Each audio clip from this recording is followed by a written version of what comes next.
Ukraine ਤੇ Russia ਦੀ ਲੜਾਈ ਦੀ ਗੱਲ ਕਰਦੇ ਜਾਈਏ ਤੇ ਅੱਜ ਮਾਈਕ ਪੈਂਸ ਜਿਹੜੇ ਵਾਈਸ ਪ੍ਰੈਜ਼ੀਡੈਂਟ ਸੀ, ਪ੍ਰੈਜ਼ੀਡੈਂਟ ਡੋਨਲਡ ਟਰੰਪ ਉਹਨਾਂ ਦੇ ਸਮੇਂ ਦੇ ਉੱਤੇ ਉਹਨਾਂ ਨੇ ਇਹ ਕਿਹਾ ਆ ਵੀ ਯੂਐਸ ਨੂੰ ਵਾਰ ਦੇ ਵਿੱਚ ਆਪ ਜਾਣਾ ਪੈਣਾ ਆ ਜੀ ਜੇ ਯੂਕਰੇਨ ਵਾਲੇ ਫੇਲ ਹੋ ਗਏ ਹੈਗੇ ਆ। ਪ੍ਰਿਗੋਜ਼ਿਨ ਇੱਕ ਵਾਰੀ ਫੇਰ ਰਸ਼ੀਆ ਦੇ ਵਿੱਚ ਵਾਪਸ ਪਹੁੰਚ ਗਿਆ ਹੈਗਾ। ਪੈਂਸ ਨੇ ਹੂਜ਼ ਹਿਊਟ ਸ਼ੋ ਜੋ ਆ ਉਹਦੇ ਤੇ ਰਸ਼ੀਅਨ ਮਿਲਟਰੀ ਆਪਰੇਸ਼ਨ ਜੋ ਯੂਕਰੇਨ ਚੱਲ ਰਿਹਾ ਆ, ਉਹ ਕਹਿੰਦੇ ਸੀ ਵੀ ਇਹ ਵਾਰਫੇਅਰ ਨਹੀਂ ਹੈਗਾ, ਈਵਲ ਹੈਗਾ ਆ। ਸੋ ਰਸ਼ੀਅਨ ਲੀਡਰ ਪੁਟਨ ਡਿਵਾਈਡ ਕਰ ਰਿਹਾ ਹੈ।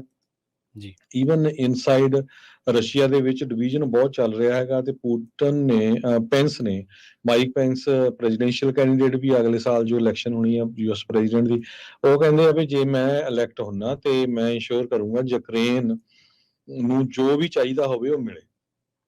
ਪਰ ਪ੍ਰੈਜ਼ੀਡੈਂਟ ਡੋਨਲਡ ਟਰੰਪ ਨੇ ਟੋਟਲੀ ਇਹਦੇ ਉਲਟ ਆ, ਉਹ ਕਹਿੰਦੇ ਵੀ ਅਸੀਂ ਲੜਾਈ ਦੇ ਵਿੱਚ ਨਹੀਂ ਪੈਣਾ ਚਾਹੁੰਦੇ ਹੈਗੇ। ਸੋ ਟੋਟਲੀ ਕੰਟਰਾਸਟ ਇਹਨਾਂ ਜਿਹੜਾ ਡਿਫਰੈਂਟ ਹੈਗਾ ਆ। ਤੇ ਮਾਈਕ ਪੈਂਸ ਨੇ ਇਹ ਕਿਹਾ ਵੀ ਵਲਾਡੀਮੀਰ ਪੁਟਨ ਨੇ ਯੂਕਰੇਨ ਦਾ ਬਹੁਤ ਜ਼ਿਆਦਾ ਨੁਕਸਾਨ ਕੀਤਾ ਹੈਗਾ, ਪਰ ਆਪਾਂ ਯੂਕਰੇਨ ਨੂੰ ਹਾਰ ਨਹੀਂ ਮੰਨਣ ਦੇ ਸਕਦੇ ਹੈਗੇ ਆ।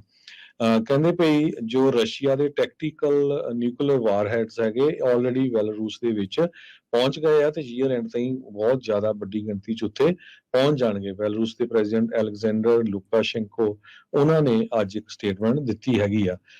ਇਕਵਿਪਮੈਂਟ ਕੰਟਰੀਬਿਊਸ਼ਨ ਜੋ ਐਲਾਈਜ਼ ਦੇ ਰਹੀਆਂ ਰਸ਼ੀਆ ਦੇ ਬੈਟਲਫੀਲਡ ਦੇ ਵਿੱਚ, ਉਹ ਯੂਕਰੇਨ ਦਾ ਸਾਥ ਦੇ ਰਹੀਆਂ। ਉਹ ਕਹਿੰਦੇ ਵੀ ਟੈਂਕਾਂ ਦੀ ਹੋਰ ਕਾਫੀ ਵੱਡੀ ਗਿਣਤੀ ਦੇ ਵਿੱਚ ਸਪੋਰਟ ਕਰ ਰਹੇ ਆ। ਯੂਕਰੇਨ ਨੇ ਕਾਫੀ ਜ਼ਿਆਦਾ ਮੈਜਰਸ ਜਿਹੜੇ ਆ ਉਹ ਉਹਨਾਂ ਦੇ ਉੱਤੇ ਵਰਕ ਕਰ ਰਹੇ ਆ ਤਾਂ ਕਿ ਕਿਸੇ ਤਰ੍ਹਾਂ ਦਾ ਜੋ ਜ਼ਪਰਜ਼ੀਆ ਨਿਊਕਲੀਅਰ ਪਲਾਂਟ ਆ ਉਹਦੇ ਉੱਤੇ ਰਸ਼ੀਆ ਵਾਲੇ ਅਟੈਕ ਨਾ ਕਰ ਸਕਣ। ਦ ਟਾਈਮਜ਼ ਆਫ ਲੰਡਨ ਦੇ ਪ੍ਰੈਜ਼ੀਡੈਂਟ ਵਲਾਡੀਮੀਰ ਨੇ ਦੱਸਿਆ ਆ, ਜੋ ਟਾਈਮਜ਼ ਆਫ ਲੰਡਨ ਦੇ ਹੈਗੇ ਆ ਚੀਫ ਜੀ ਕਾਇਰਲੋ, ਉਹਨਾਂ ਨੇ ਕਿਹਾ ਵੀ ਪ੍ਰੈਜ਼ੀਡੈਂਟ ਵਲਾਡੀਮੀਰ ਜ਼ੈਲੈਂਸਕੀ ਨੇ ਵਾਰਨਿੰਗ ਕੀਤੀ ਆ ਵੀ ਉਹ ਕਿਸੇ ਟਾਈਮ ਵੀ ਉੱਥੇ ਅਟੈਕ ਹੋ ਸਕਦਾ। ਇਸ ਤੋਂ ਬਿਨਾਂ 45 ਦੇ ਕਰੀਬ ਫੌਜੀ ਦੋਨਾਂ ਹੀ ਮੁਲਕਾਂ ਨੇ ਸਵੈਪ ਕੀਤੇ ਹੈਗੇ। ਯੂਕਰੇਨ ਵਾਲਿਆਂ ਨੇ ਰਸ਼ੀਆ ਦੇ ਛੱਡੇ ਆ ਤੇ ਰਸ਼ੀਆ ਵਾਲਿਆਂ ਨੇ ਯੂਕਰੇਨ ਦੇ ਵਾਪਸ ਕੀਤੇ ਹੈਗੇ ਆ। ਜੀ ਜੀ ਬਿਲਕੁਲ ਜੀ। ਅਗਲੀ ਖਬਰ ਦੇ ਵੱਲ ਵਧੀਏ ਆਪਾਂ ਤੇ ਗੱਲ ਰੁੱਖ ਕਰੀਏ ਯੋਸੇਮਿਟੀ ਦਾ। ਯੋਸੇਮਿਟੀ ਦੇ ਵਿੱਚ ਇੱਕ ਨੈਸ਼ਨਲ ਪਾਰਕ ਦੇ ਵਿੱਚ ਇੱਕ ਬੰਦਾ ਜਿਹੜਾ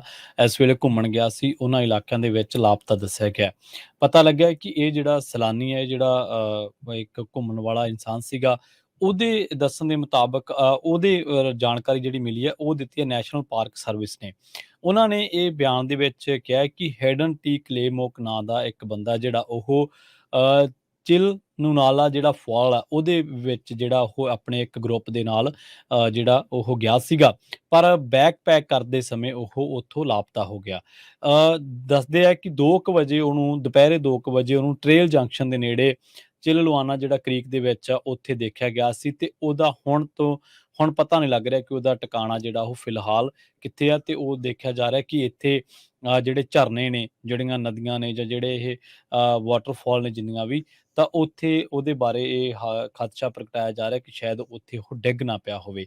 ਇਹ ਹਾਈਕਰ ਹੈ ਜਿਹੜਾ, ਇਹ ਹਫ਼ਤੇ ਭਰ ਦੀਆਂ ਛੁੱਟੀਆਂ ਦੇ ਉੱਤੇ ਵਿੱਚ ਹਫ਼ਤੇ ਭਰ ਦੀਆਂ ਛੁੱਟੀਆਂ ਦੇ ਲਈ ਯੋਸੇਮਾਈਟ ਆਇਆ ਹੋਇਆ ਸੀਗਾ ਤੇ ਹੁਣ ਦੱਸਿਆ ਜਾ ਰਿਹਾ ਕਿ ਇਹ ਲਾਪਤਾ। ਤੇ ਇਹਨਾਂ ਹਿੱਸਿਆਂ ਦੇ ਵਿੱਚ, ਯੋਸੇਮਾਈਟ ਦੇ ਵਿੱਚ ਇਹਨਾਂ ਹਿੱਸਿਆਂ ਦੇ ਵਿੱਚ ਜਿੱਥੇ ਵਾਟਰਫਾਲ ਆ, ਉੱਥੇ ਲਗਭਗ ਕਈ ਜਿਹੜੀਆਂ ਝਰਨੇ ਨੇ ਤੇ ਕਈ ਜਿਹੜੇ ਵਾਟਰਫਾਲ ਨੇ, ਉਹਨਾਂ ਦੇ ਵਿੱਚ ਕਈਆਂ ਦੀ ਜਿਹੜੀ ਡੂੰਘਾਈ ਆ ਉਹ ਸੈਂਕੜੇ ਫੁੱਟ ਆ ਤੇ ਕਈਆਂ ਦੀ ਸੈਂਕੜੇ ਫੁੱਟ ਤੋਂ ਵੀ ਜ਼ਿਆਦਾ। ਤਕਰੀਬਨ 20-22 ਕਿਲੋਮੀਟਰ ਦਾ ਇਹ ਏਰੀਆ ਦੱਸਿਆ ਜਾਂਦਾ, ਜਿੱਥੇ ਸੈਂਕੜੇ ਫੁੱਟ ਦੇ ਵਿੱਚ ਉਚਾਈ ਤੋਂ ਜਿਹੜਾ ਪਾਣੀ ਇਹ ਡਿੱਗਦਾ।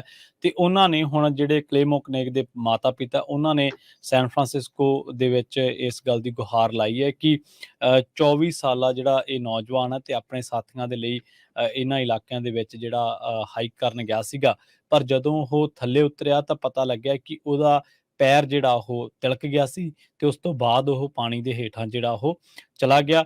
ਤੇ ਉਹ ਕਹਿੰਦੇ ਕਿ ਸਾਨੂੰ ਹੁਣ ਜਿਹੜੇ ਉਹਦੇ ਦੋਸਤ ਨੇ ਜਾਂ ਉਹਦੇ ਪੇਰੈਂਟਸ ਨੇ, ਉਹ ਕਹਿੰਦੇ ਕਿ ਸਾਨੂੰ ਹੁਣ ਇਹ ਹੈ ਕਿ ਉਹਦੇ ਨਾਲ ਹੋਇਆ ਕੀ ਹੋਊਗਾ, ਕਿਉਂਕਿ ਇੰਨੀ ਦੂਰੋਂ ਇੰਨੀ ਉੱਚਾਈ ਤੋਂ ਡਿੱਗਣ ਦੇ ਕਰਕੇ ਉਹਦੇ ਸੱਟਾਂ ਬਹੁਤ ਲੱਗੀਆਂ ਹੋਣਗੀਆਂ।